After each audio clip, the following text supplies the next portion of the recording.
Hi sir, so my first question is how do I use my time properly, because I get distracted towards many unnecessary things like gadgets. There are so many necessary things for you to do. Where is the time for you to do unnecessary things? Read books, see nice movies, go to the nature, climb the hill, listen to music, dance, do gardening, learn music, learn a new language called Sanskrit, or German, or French, a new sport. There are so many things for you to do, for you to utilize your time. You can't afford to waste your time. 24 hours are there for you to learn. So many arts, so many sports, so many crafts, so many sciences. Learning. That should be the 24-hour activity. 1 hour dance, 1 hour swimming, 1 hour running, 1 hour climbing the hills, going to the forest, climbing the trees. So many things you can do. Read all the books. Do meditation. Listen to other people's meditations experiences. There are so many things for every person to do that there is no time for to waste at all. Life should be full of activity. You should never be lazy. Activity after activity after activity after activity after activity. Learning after learning after learning after learning after learning. And if you find somebody who is less than you, teach them. If you have learned ABCD, you teach ABCD to others.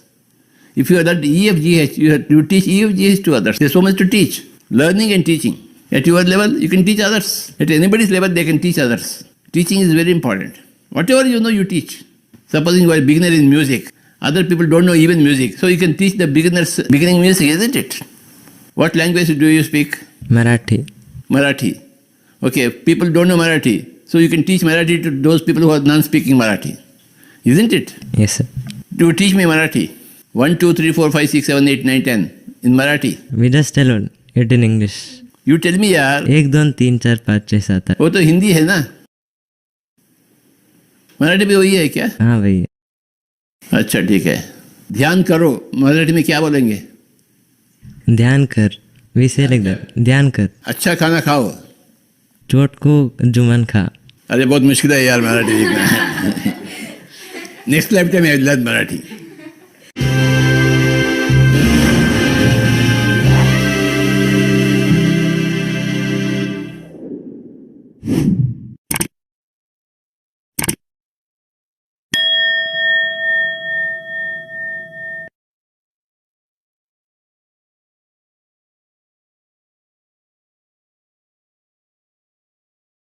Happy evening, dear friends and masters. Great morning and afternoon.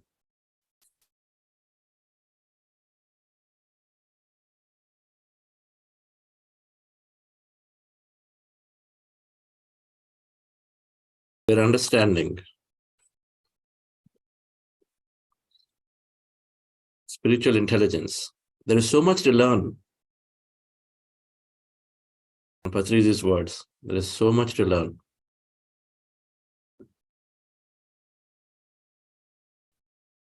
There is this principle of in spirituality: no hurry, no worry, but never waste time.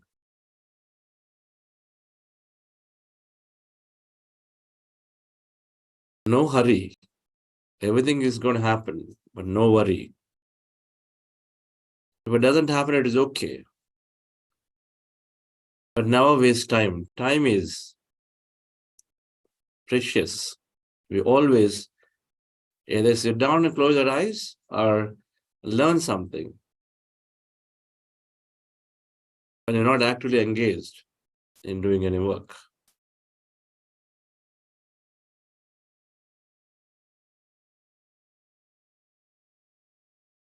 We are eternal students of seeking this knowledge. It's not going to stop. This is not going to stop. This is not a course that you learn for an year and then say, I'm done. It's not going to be that way. This is a constant knowledge that we educate ourselves so that we experience that thing that we educate ourselves. If we're going to learn about astral travel, we're going to do astral travel. If we're going to learn about channeling, this morning one of the participants was telling that now he is able to channel. He understands what is channeling, what is the message coming from him, what is the channel that comes to him. He's done enough research on past lives So he's able to now see his past lives. He's progressing. 1 year ago, different. Now when I was talking to him, he's talking about this. I've seen myself doing this, and then I was in this battlefields, and I was constantly always in a administrative roles, enforcing discipline. And incidentally, he's also an Air Force commander in this life. An Indian Air Force commander, wing commander. Whatever we learn is what we're going to experience. So, and then what to learn is infinity.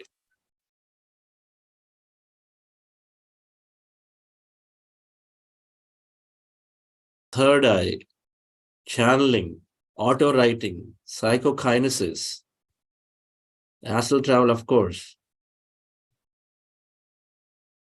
past life regressions, inner child work. There are many departments for under this spiritual science. Many departments are there.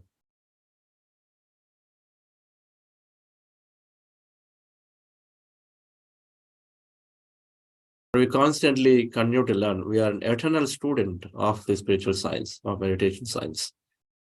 So one of them is Buddha's Eightfold Path that I want to bring a little bit, put things together. Since the technique that we practice is from Gautama Buddha, we're not practicing any ism.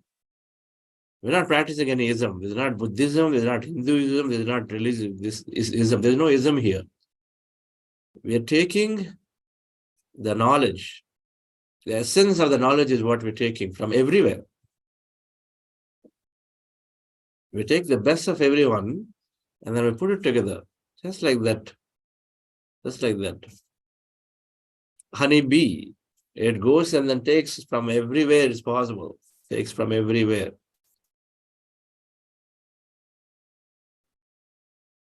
We are going to be that way. We take from everybody what is best and we apply. So we understood in this week, what is spiritual scientific temperament? What are the 6 theories of spiritual science for nature of personal reality? To understand why things are happening, how things are happening, is the 6 theories of spiritual science. How to deal with life, how do we operate, how do we execute, that model is the 5 spiritual scientific temperament statements. How things are happening is the 6 theories. They sort of give a perspective. But how do we respond, react in any given situation based on those 5?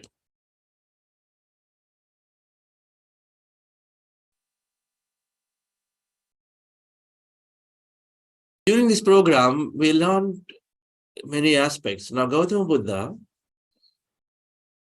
when he got enlightened,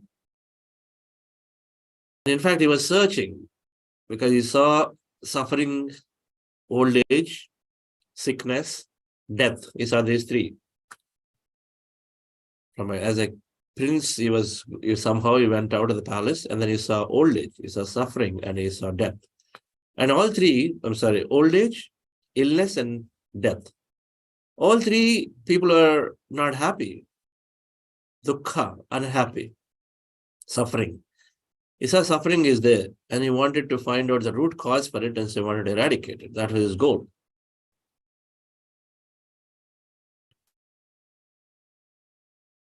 So then he had this 4 noble truths. There is suffering everywhere. Suffering is due to avidya, ignorance. Suffering can be removed. The middle path or Eightfold Path is a way to remove it. 4 truths. First, there is suffering. It is due to avidya, ignorance.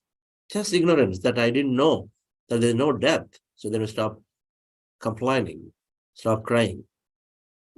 That I didn't know that old age is really how we think and feel about it. There is immortality if I want to. That sickness is the way I think, it's all psychosomatic. Sickness comes, psychosomatic. If I fix the mind, then my sickness is gone. I didn't know. So if I know now, then I'm going to be healthy all the time. I'm going to be happy all the time. So there is suffering, and due to ignorance, It can be removed, and eightfold path is answer. 4 statements is called 4 noble truths. So the eightfold path, if you go down a little bit, we have sort of in some way understood all these concepts, but we're going to go through them. They are some of the mind, some of the body, some of the experiencing internal self. Right views, right intentions. Right views, right intentions on the mind. Right views. What we learned this week, the scientific temperament, and then 6 theories. If you take those will become our right views. Our views about nature, our views about how to deal in life is how are you thinking? Are you thinking I'm just these bones and molecules? I came and then one day when I'm dead, I'm done. I'm just disappearing into this thing and that's it. Or there is a lot more past and future. Right views, understanding, and then why I'm having these different roles. Why am I there is kings and queens, there are beggars and paupers. All kinds of people are there. So is somebody wrong and right? Is there anything like that? Or everything is a creation by own self? Law of cause and effect. So understanding all of that is right views. Having an expanded view of the creation. We're all one. I create my own stuff. Everybody's got abundance. There is intelligence that is always helping us. Right views. Right intention is then with the views are there, then what is the intention with which you're taking action? What intentions with which you're taking action? When you're doing something, are you killing? Are we killing something? Are we causing violence to somebody? And are we interfering in something? There are only 3 things. Are we causing death to something? Are we causing violence to something? Are we causing interference? These are into the body, they're into the mind. Are we causing interference? Right intention. As long as we do activity of any kind, and that intention is not causing these 3, then we are good. That's right intentions.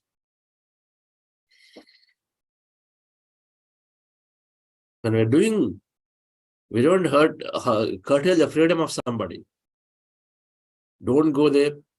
We have no right to tell somebody. Only when there is spiritual growth for the person, then we do. Our intentions, when you are giving a review feedback, what is your intention? Expose the person or fix the problem? What is the intention behind? When you're doing some help to somebody, what's the intention? Because if you do now, they're going to come back and they'll help you later. Is that the intention? Or you're doing it because you are allowed to do it? You want some houses. Is it coming from desperation? What is the intention there? The desperation, oh, everybody is having it, so I must have houses? Or the intention because you're inspired to have a house where you can call all the community and then every day you can have satsang there. Whatever may be the reason. It doesn't have to be the cause like that. It can still give a great environment for your children to study, to empower them. Then that's why you need a house. Not because everybody else has it. The intentions have to be right intentions. Then 3 things are the body: right speech, right action, right livelihood. Speech, we have emphasized enough. A triple filter set: truthful, positive, useful. Something qualifies when it goes through at least one of these 3 filters to speak. They go through and said 3 more things. The delivery, how do you deliver the speech? How do you deliver your words? Cannot be hurtful. The tone matters. The tone. What is the tone with which you're telling? What timing is it? Is it now? Can it wait for a year later? Can it wait for 1 day later? We know it. When there is a death and you know that some people cannot take it, then you're delaying the decision, delaying the information to the people, let's say 2 days later, 3 days later. What is the right timing? There's always a right time for everything. When we are delivering, what intention do you have? Are you saying something to scare people? Or are you saying something to get them to take care of themselves. There is one thing, the intention is to scare them. What is it? What is your intention when you are saying something? Scaring them? Or to empower them? The two are there. Create a scarcity situation or create an abundance situation for them. They come fast, you go. Things are not going to be there for you. Just you have to really run tomorrow morning at 6 o'clock, you have to run. Otherwise, your seats will be over. Scarcity situation. We create scarcity to them. They also feel that way. And what you think is what we create. So that's what gets created. Truthful, useful, positive filter. Then something is eligible to speak. And then how do you speak? What intention do you have before you say something? And then what is the tone with which you're saying? And then what timing of it? That's your right speech. Right action is actually following through our views and words. Actions are based on a character. It cannot be stopped. It cannot be stopped. Your character, which is driven through your feelings, is going to come out anyway. You know that when a child asks something, you know that you should not just say no as soon as they ask for something. As soon as they ask for something, the first thing a lot of parents saying is no. How is it possible? No. First thing that comes is no. You know that it's not right, but that comes through our character. We got to fix the character, but we need to know what is the second response and the third response. We increase our views, we increase our knowledge. And then we do a practice of meditation, then slowly that sinks in. And so we have a second response and a third response. So it'll come. Our actions cannot be controlled. Our actions are automatic through your default programs. The programs have to be changed. And so the actions will change automatically. We try to fix the action, but that's not possible. But in the vein of it, what you're saying is right actions, of course, are again those three non-harmful, non-interfering actions. Right livelihood is quite obvious. Whatever that I'm doing, am I encouraging? Encouraging, curtailing freedom of something. Ultimately, it's all about freedom of something.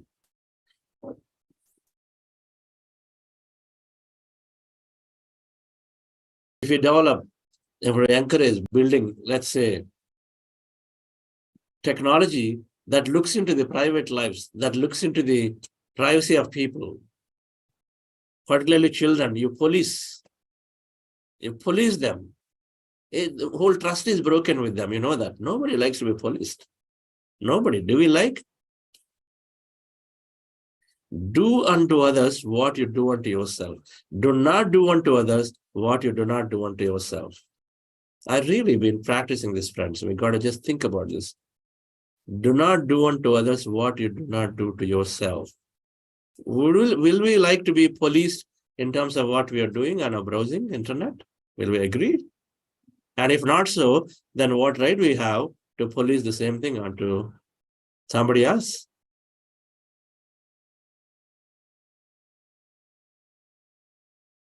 Anybody in the business of doing things like this, which is going to impair the freedom, curtail the freedom, and then growth, and accordingly the growth of the person, are not doing right livelihood. Not right livelihood.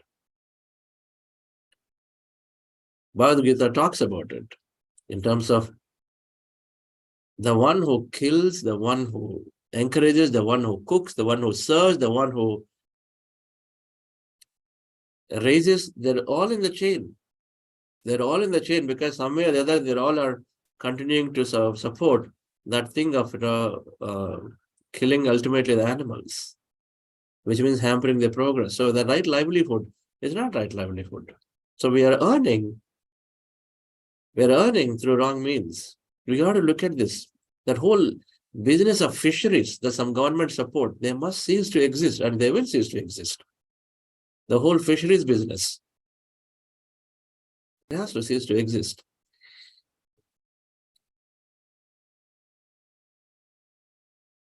The right livelihood is that does not harm. And right livelihood is something that is always giving value, supporting. Whatever I do, it must add some value. Somebody made this phone, okay, it adds value. Somebody makes this chair, it adds value to me. It got to add some value. Somebody makes this Google application, it adds value to significantly increase our knowledge. Adds value. Without adding value, manipulation, emotional playoffs, all of them are not right livelihood. Eventually, they're going to catch up. Now or in future, eventually it's going to catch up at some point. But we understand from the view's perspective what is right and what's not right. Then the three are about our internal practice to go know about ourselves. Mind, right views and right intentions. Body, right speech, right action, right livelihood. And then our energy body, or the individual consciousness, to know about ourselves, right effort, right concentration, right meditation. Right effort is what do we do in order to know more about ourselves? Spend time in nature. We talked about that whole concept of ashram. Efforts to be right. Read the right books. Be in the company of people who have known themselves. Be in the company of those masters who have known themselves, who understood. Give as much. That's the right effort. Every weekend, I'm going to take at least 3 days, 3 hours off, and then go to that meditation center. I want to meet that master. I want to be there. Right effort. I must finish the Indian Bhagavad Gita. I must read the New Testament. I must read and find the best from everything. There is no way I cannot read Richard Bach. Richard Bach, one of the greatest authors. James Redfield. I must read all those 9 insights. Celestial Prophecy, 9 insights. I must read. And so we put our time towards reading the right books. I spend time in nature. Be with it. Get revealed of myself. Right efforts. Towards knowing ourselves. Right concentration. Exactly Gautam Buddha said. There are maybe many, many things. Mantra, japa, taking an object, visualization on heart and here, many things are there. But he said, close your eyes and observe your breath. That's it. Close your eyes and observe the breath. That's the right effort from this right concentration. When you close your eyes and observe the breath, everything is taken care. You figure breath is the most intelligent thing because always connecting us inside to outside.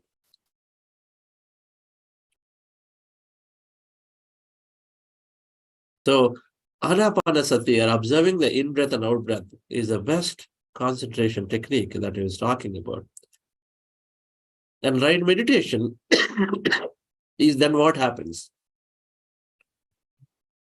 Then observing body sensations, Kayanupassana, mind sensations, Chittanupassana, emotional body sensations, Bhavanupassana, then seeing everything beyond these, Vipassana. Go beyond your body, go beyond your mind, go beyond your emotion. Then you have the experience of this energy field, Vipassana, true seeing. The technique is Ana-Pana-Sati and Vipassana, and there are multiple stages in between. Right? Meditation is to observe this technique and then go beyond it, go till Vipassana, don't stop anywhere. Vipassana is true seeing of my past, my future, present, everything out there. These are the 8-fold path of Gautama Buddha, which is sort of laying things out very nicely. And most of them we've learned somewhere that they've been learning this 40-day program. And so we are pretty much on the path of Buddha, who is, if 1 in 2 people in the world are using this technique that we practice, who are doing meditation, are practicing this technique, observing the breath, there must be a good reason. He became synonymous to meditation. Buddha became synonymous to meditation because when people put Buddha statue, is always in a meditating posture. So there has got to be something about his process and the path that he defined, and it seems to be very simple. That's what we are doing here. The whole idea from him is 2 things. One is compassion, develop wisdom. Two things. Develop compassion and develop wisdom. If you have these two, then you're great. I mean, you are going to have a beautiful life. Compassion and wisdom.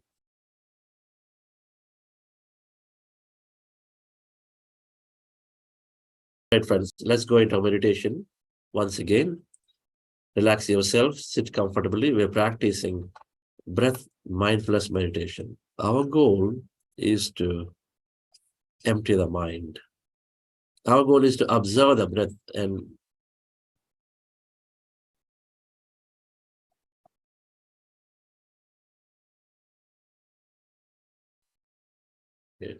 our goal is to observe the breath with our eyes closed, fingers into fingers. Let me just get this picture.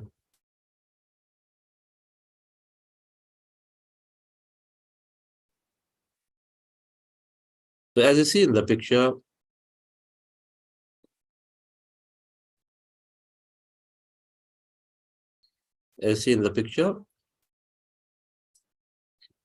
sit comfortably on your sofa, on the chair, on the floor, legs crossed, eyes closed. If you're wearing spectacles, remove them, fingers into fingers, hands in your lap comfortably, and observe your normal, natural breath.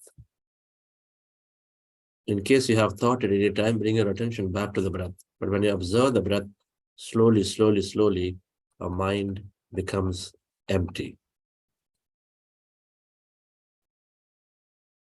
And then we may go into a state of sensations where we experience energy.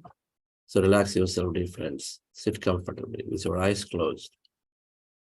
Relax your body.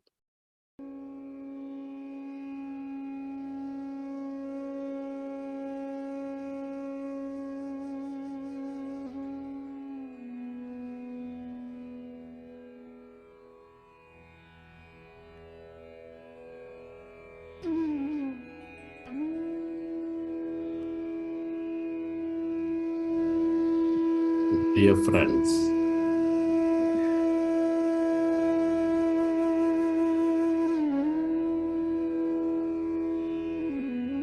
with your eyes closed, fingers into fingers, resting your hands comfortably in your lap,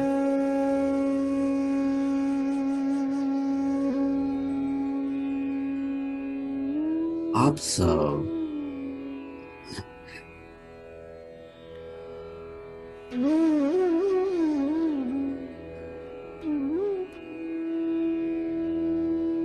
your normal, natural out breath.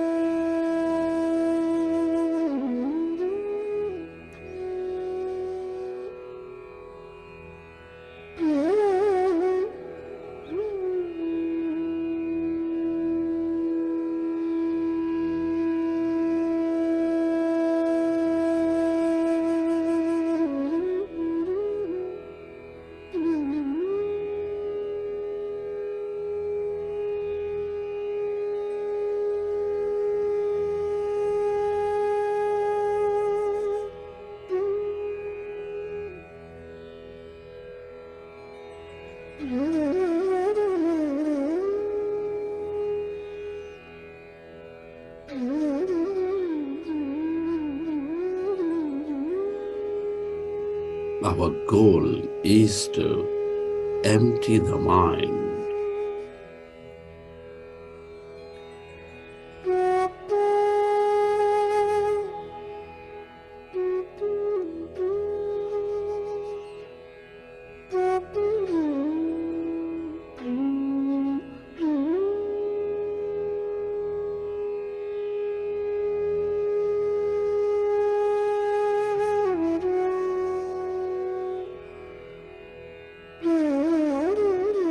When you observe a breath, the mind becomes empty.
Allow yourself to merge into your breath and allow yourself to become totally empty of all thoughts in your mind.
Allow yourself to merge into your breath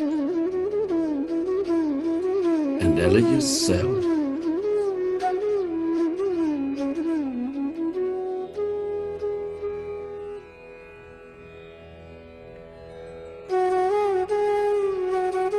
to become totally empty of all thoughts in your mind.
Allow yourself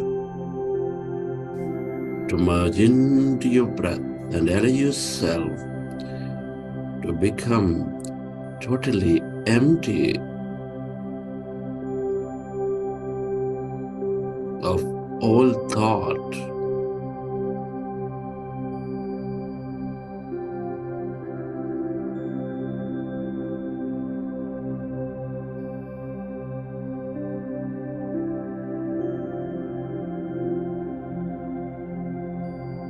Become aware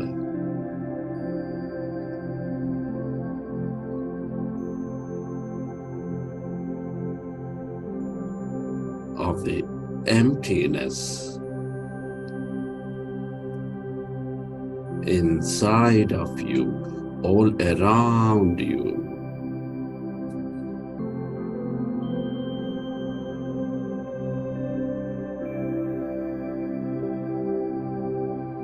We are less matter, more emptiness and energy.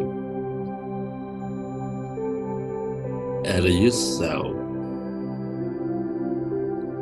to experience that emptiness where there's no body, where there's no thing.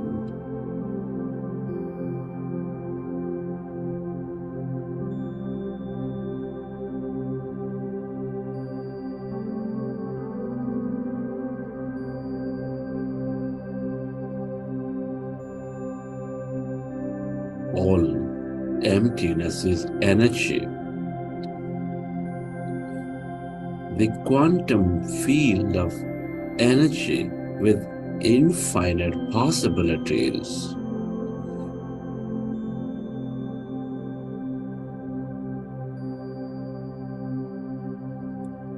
Allow yourself to connect into this abundance of energy, of healing, of empowerment, of love, of mystic, and more.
The longer you stay aware of this emptiness, this energy, the more you receive from it.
If you find yourself distracted in thought, go back to observing your breath, dear friends.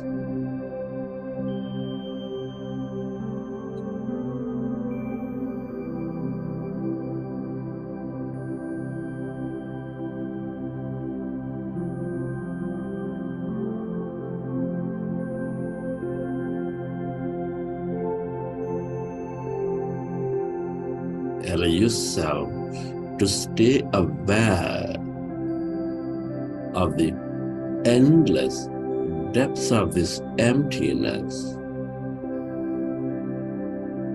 How far does that emptiness go?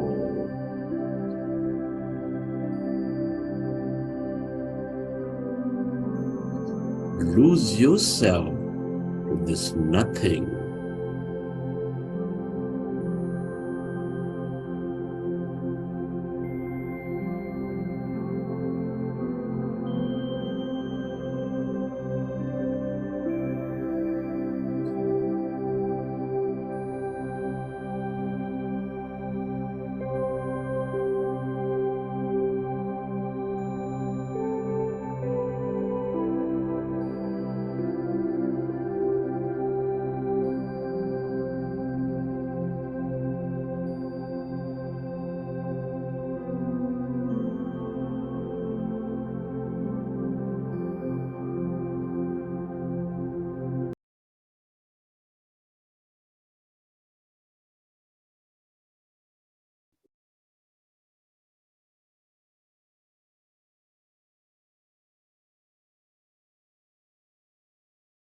Okay, friends.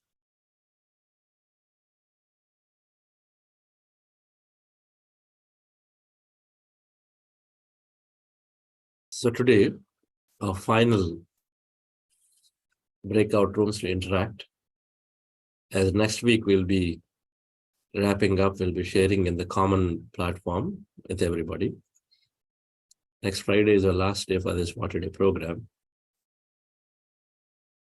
So we have a few minutes of breakout room time, maybe about 20 minutes.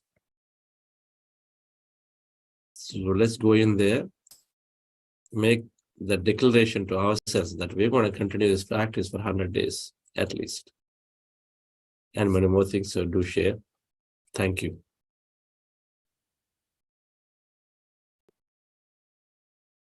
Sulita?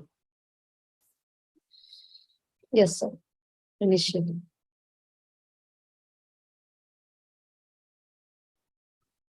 I think I lost the pop-up, but I can go and join.